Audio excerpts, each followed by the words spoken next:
Okay, sorry about that. I'm not sure what happened there with the camera shut off. So yeah, I was saying about laying tools. You can use one of these. Anything will work as long as it's got a tapered edge and it's smooth. You don't have to have a specific laying tool, but I do find this works really well. I use it all the time if I'm stitching with any more than a single strand of floss at a time. I do have a video showing how to use this, and I will put a link to that down below as well. So what else? So we've talked about, what have we talked about? We've talked about my floss storage, how I organize that, how I organize my charts and mark those off to keep my place. Talked about the different types or different styles of how I stitch, in blocks with parking or cross country. What else can I talk about? Okay. Tent versus full crosses. If you're going to use full crosses, and I've switched my chart over here now. If you're going to use full crosses, like this one is using full crosses. Okay. Again, I use a laying tool to try and keep my stitches neat, but you can stitch in full crosses. Tenting will take about half the time because you're only doing half the stitches. The difference with that and tenting, or a tent stitch, is that it's really just a half a stitch, but you have to do it in a specific manner so that your fabric does not get warped or pulled, okay? Because your stitches are always going just in one direction. It's one leg of the stitch. I've tried doing a traditional continental tent stitch, and there is a video that Carolyn Mazzeo did on a continental tent stitch. I will link that down below for you. But I tried doing that and I found it wasn't working for me. So this very top corner here, this section, I was doing a traditional continental tent stitch. The remainder of these stitches I'm doing using a modified version of continental stitch. And I'll show you what the difference on the back of the fabric. So here's my back. This is the traditional continental stitch. You can see how thick this is because you're working backwards onto yourself so that your X on the front of your fabric is going, your leg on the front of your fabric is going one way, like your half stitches are all going in the one direction. But then you're working backwards on yourself so that your thread is actually pulling the opposite leg of the X on the back side of your fabric. It's supposed to keep your fabric from pulling in one direction or the other so that your fabric doesn't warp. But it uses an awful lot of thread and it gets confusing and it makes this very thick. So I switched to doing a modified version of tent. Now, it's like a half stitch in that I'm always going in the one direction. However, like continental, I've broken it down so that one row of my stitches is always going bottom left to top right. The next row of stitches is always going top right to bottom left. So on one row, the whole way across on the entire pattern, I'm always pulling left to right. On the next row down, I'm always pulling right to left. So even though I'm not doing a traditional continental stitch, the modified version that I'm using, again, does not cause my fabric to warp. As you can see, my fabric is still straight. There's no pulling. I've got this off the Q-stack now, so if I was going to see any pulling, you would see it now that it's off the frame. My fabric is not warped at all. So I will do a separate short demonstration video on how I do this modified continental tint. Because it's not as easy as just doing half stitches, but it's not as complicated as doing a traditional continental tint. I'm finding that it's working for me, but again, that's dependent on the tension of your stitches, but it is working for me, and I'm not getting any warping with the tent stitch on my piece. So I did have some people ask me some questions about my stitching, and I'm going to do my best to cover those. So first one was hoops versus Q-snap versus frame. I would love to have, you know, the large quantum frames or millennium frame, but the fact of the matter is I've used Q-snaps for years and I enjoy them, and they're lightweight and I can travel with them. And the stand that my husband made for me, these fit perfectly. So I don't have to modify my stand. If I were to go get one of those larger frames, I'd have to modify my stand. My preference for large pieces or heights is an 11 by 17 Q-snap. That's my preference. It gives me lots of space to work in. I can work down, I can work across, doesn't matter if I'm doing it row by row or if I'm doing it column by column, or if I'm doing it like I'm switching this one now to do this one cross country, as I mentioned before, cross country page by page. So I'm gonna work this page here now and finish this one off as cross country, then I'll move over. The 11 by 17 Q-snaps are great.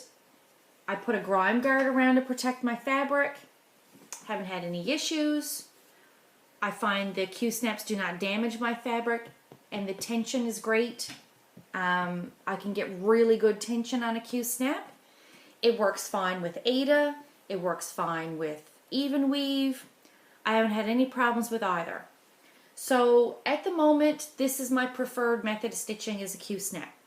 I do use 11 by 11 Q-snaps as well. That's about as small as I go with a Q-snap. And I have used hoops, but I prefer not to use hoops on my larger pieces. I've used hoops on, you know, my travel stuff. Like I used it with my Monopoly board fine when I was taking it back and forth to work. But my preference is a Q-snap. Another question was, how do you not get lost in your chart, like when you're working in your chart? Well, simple. Like I was showing you earlier, I mark off my charts. I print off a copy and I mark them off. This is easy. I usually have it, you know, here's my stitching here, and I use a needle minder and pin my chart there, so as I'm working, my chart is right next to me. I use highlighters to mark off my charts. These are some of the best ones I've found. I really like these. These are the Pilot friction highlighters. So they're like a regular highlighter, but they're erasable.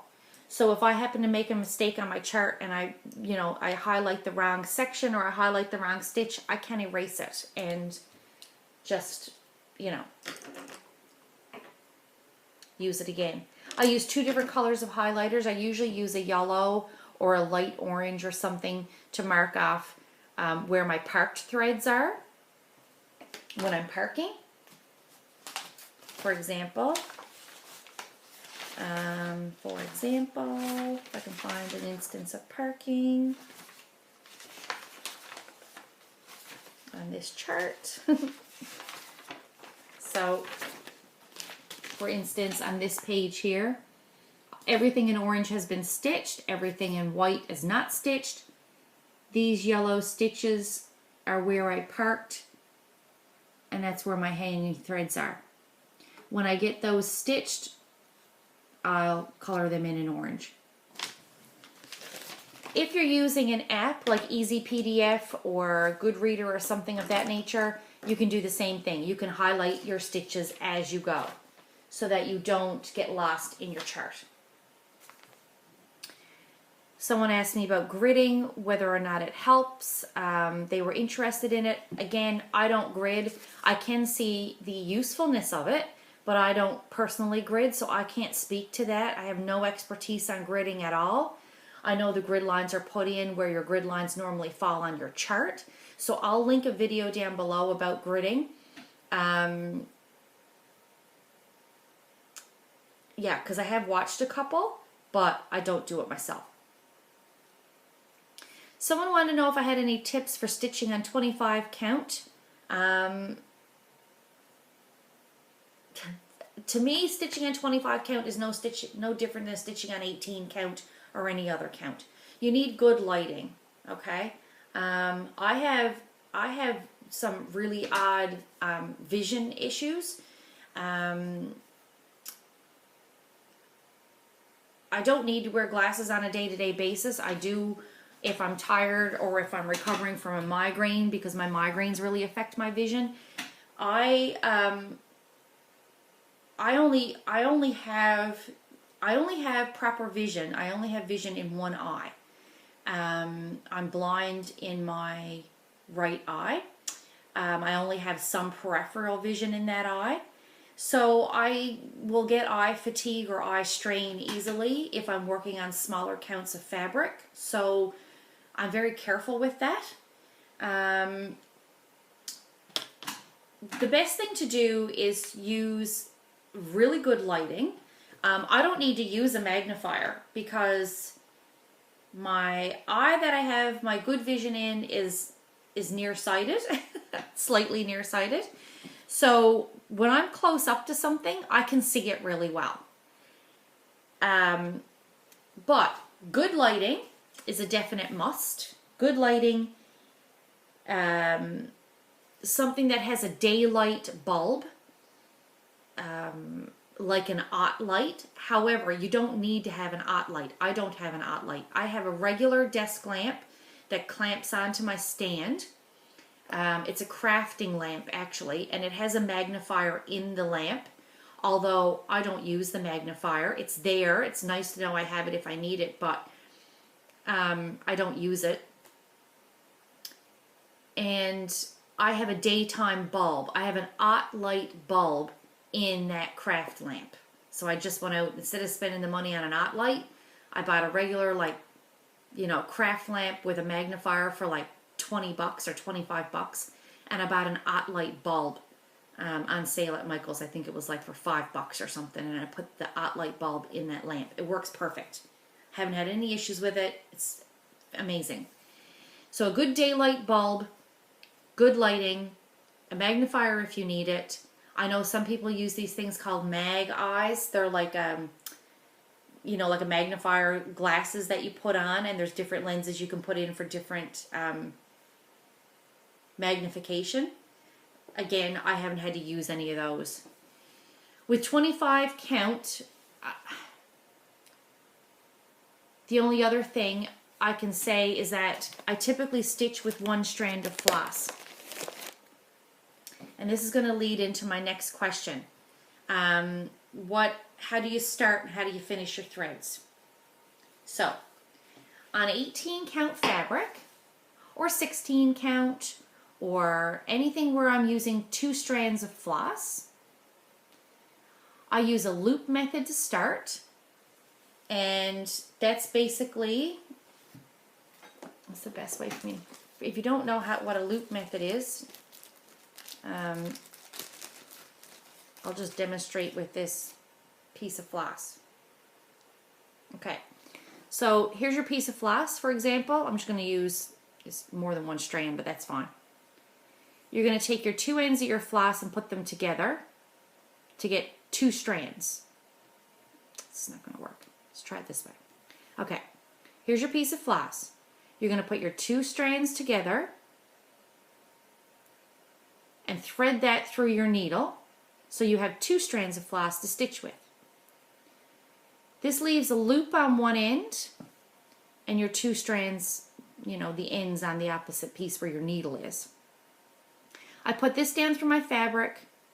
I pull it up through my fabric so that this is on the top of my fabric. I put my needle through the loop and I pull it through. And then I go back down through my fabric again. There's all kinds of videos on how to do a loop start. I do a loop start. It gives me 2 strands to work with and it anchors my thread right away without me having to weave it in or use a waist knot or anything of that sort. I just use that to start. That's if I'm using 2 strands of floss or an even number where I can do a loop start. If I'm using a single strand or any number of strands that would be uneven and I can't use a loop to start, I will usually use a waist knot or I will weave it through my fabric. If I'm using 18 count and it's on my stand and I can flip it over easily, I'll weave the end through the back, flip it back, start stitching. Okay? If I'm doing something with a single strand where your stitches are tiny, which makes it harder to weave it through your fabric, I will use a waist knot. And I did do a video on waist knots and how they work. But for example, here's my waist knots on this piece. Okay? So as I'm stitching down the column here, I start and end with waist knots over here. I tie a little knot, go down through my fabric there, come up here, start stitching. When I get all the way down and I want to end the thread, I go over behind my fabric and I come up through here, tie another little knot and snip off the end. These here are actually running across the back of my fabric here on the back. As I stitch down the columns on the front, these will get worked underneath on the back.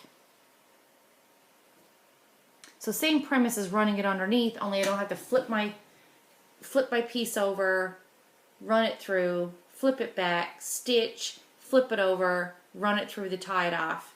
I just use a waist knot. So there you go. So that's how I start and end my threads. If I'm using more than 1 strand, I'll flip it over and tie it off if I need to. If not, I'll use a waist knot to end it off as well.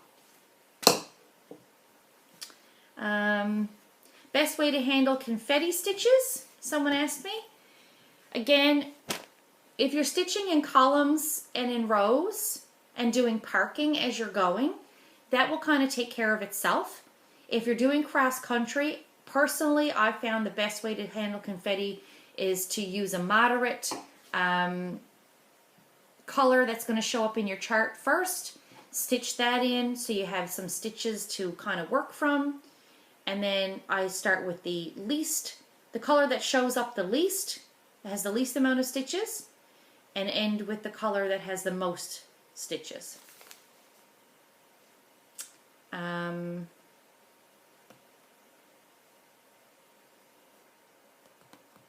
Rotation. Someone asked me, how do I get to work on all my pieces? How do I handle it?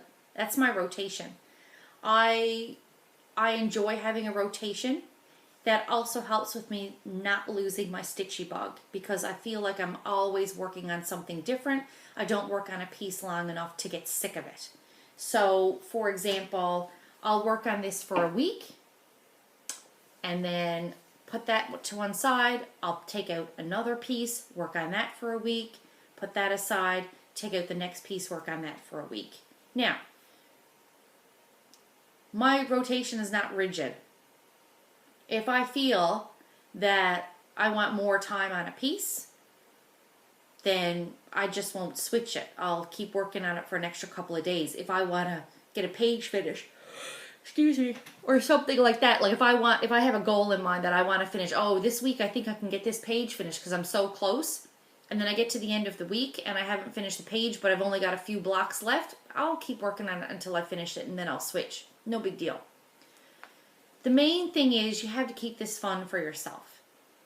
you have to keep it enjoyable. You can't turn this into a chore. If you're going to do large, full coverage pieces, it has to be something that you enjoy stitching, and you have to do it in such a manner that you're not going to get sick of it and you're not going to get tired of it. You have to do what feels right for you. So there is no right or wrong way to stitch a full coverage design. You just got to work around and figure bits and pieces out that's going to work for you. I don't know if I've answered all of your questions, but I've pretty much covered most of it. Someone did ask me to show them how I work with, you know, threads hanging and all that sort of stuff. I'm going to try and film a little bit of me stitching on one of my Hades, if I can get the things set up to film it that way. If not, that's all I can do, but because it's really awkward to try and set up a camera to do that. But basically, I just move the stuff out of my way as I'm going. So, for example, on this piece here, there's all my hanging threads, right? Here's this block here I'm not finished. So what I will do is, if this is a block here, right here, I will use my needle minders. All of these threads here that I don't need right at the moment will get pinned out of the way. These ones here, and these ones here. Okay, so this is what I do.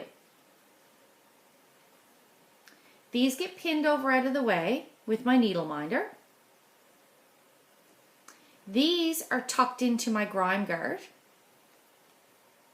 so they're out of the way and not impeding my stitching. And these ones are the ones that are in the column that I'm going to work on. I'll stitch these and work around these couple of floss, moving them up or moving them down out of my way as I need to, until they're worked in and parked down below. Then they would get tucked in my grime guard.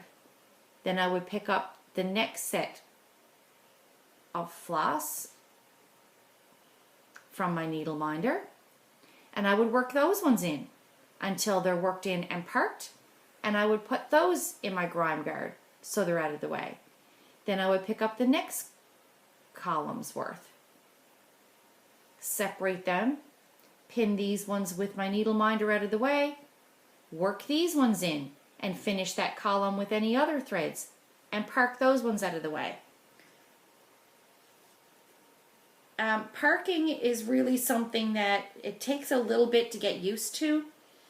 If you go back to my very first videos where I first started working on my boat, the boat pattern for my dad, that was the first piece I ever parked on. I learned how to park on that piece. It took me a while to get used to it. But once I got used to it, it was easy. So I still park my threads. You just make sure you mark them on your chart so you know what threads are parked where. And you just kind of move them out of your way. Now this piece here, I only have a few threads parked, so they're not really in my way. And I'm going to move this thread here. So what I'll do with these, because I'm working now on this one, on this page right here, these ones here, I'll tuck them down here out of the way, and I'll put them inside my grime guard so they're not in my way. And then by the time I have my chart on here, my chart will cover up a part of that as well. Here's my chart. That'll be pinned on there like that. Ta-da! These are really the only threads that I have to worry about. So I'll just, I'll just stitch this thread in. I'll do this color now because I'm working color by color on this piece. I'll do this color now everywhere where it shows up on this chart. And then I'll end the thread off. And then I'll go to the next one. And I'll just move these threads out of the way as I need to move them. That's it. Okay, so I think that's everything I needed to talk about. This video is really super long. I'm really sorry about that, but there was a lot to cover. There's a lot of things to take into account when you're doing full coverage pieces. And like I said, if you have any other questions that I haven't mentioned, put them in the comment section below and I'll do my best to answer them for you. Anyway, guys, that's it from me. Happy stitching. I'm going to get back to some of these full coverage pieces because I got to get these done. I want to get them finished. Anyway, take care. Have a great day, and we'll chat with you soon. Bye.